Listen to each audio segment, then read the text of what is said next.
Namaste. I am Madhu. Welcome to the second episode of Lockdown Fitness. Last time we discussed about many warm-up exercises and yoga poses. So today I will show you some more yoga poses.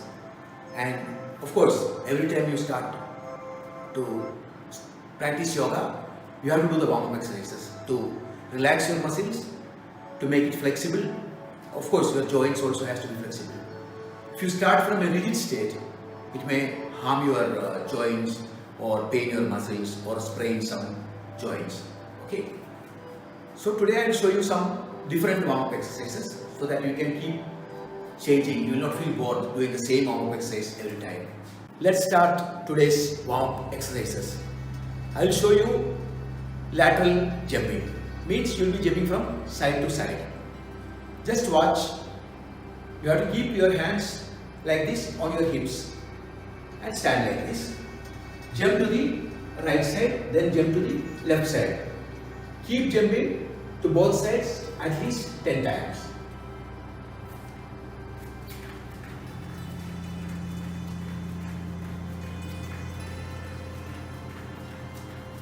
When you do this exercise, your feet, the legs will be moving like pendulum of a clock.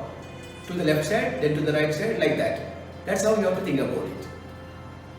This warm-up exercise is a stationary run. As I have told already, stationary means you will be standing in one position. You will not be moving from there. But your feet and your hands will be moving as if you are running a race.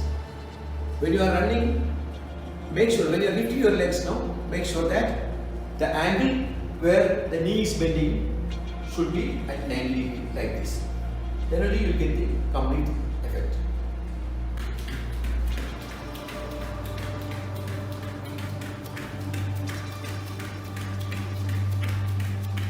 This exercise you have to keep doing for at least 1 minute. Then you will feel little breathlessness. So take rest for at least 1 minute before you start next exercise. Next exercise is backward stationary run. Just now we did the forward stationary run. Actually we are standing in the same position, but your legs and hands will be moving as if you are running in the race. Okay, in the forward position what happens is that you are folding your legs forward. In this backward running, you will be folding your legs backwards when you are running and your heels will be touching the butt. That's it. You lift your leg backwards and your heels will be touching your butt when you are running.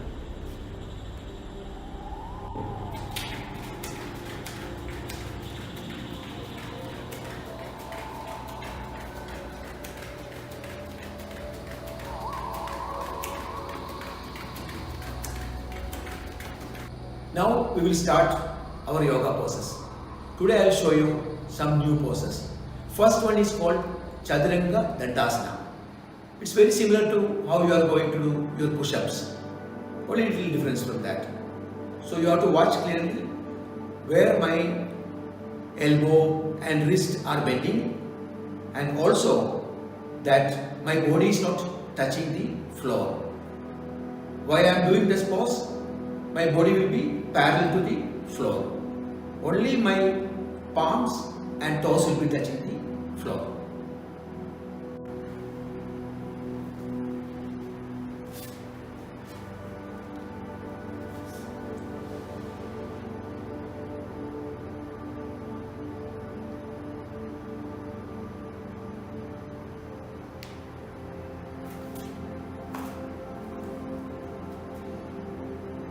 Next pose is called Utkadasana.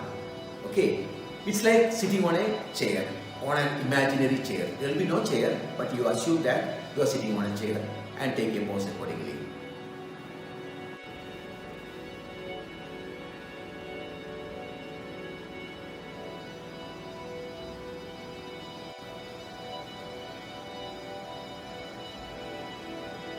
Next one is called Adho Mukha Svanasana or mountain pose. When you are standing in that pose, your body will be looking like a mountain. That's why it's called mountain pose. Most of the steps are very similar to Chaturanga Dandasana which we did. I mean the way you are going down and bending your body and all. Okay. This is also a part of Surya Namaskara. So all these poses will again repeat at a later stage.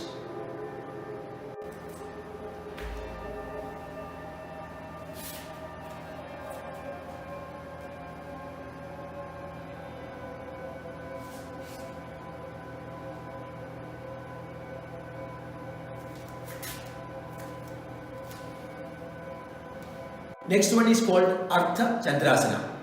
In this, you will be lifting one of your legs and touching one hand on the ground so that your body and that lifted leg will create one T shape. That's how it is. Then you have to do the same exercise to the other side. This you have to repeat 3 times to both sides. And while you are standing on one side, hold like that for at least 10 counts. That's how it is.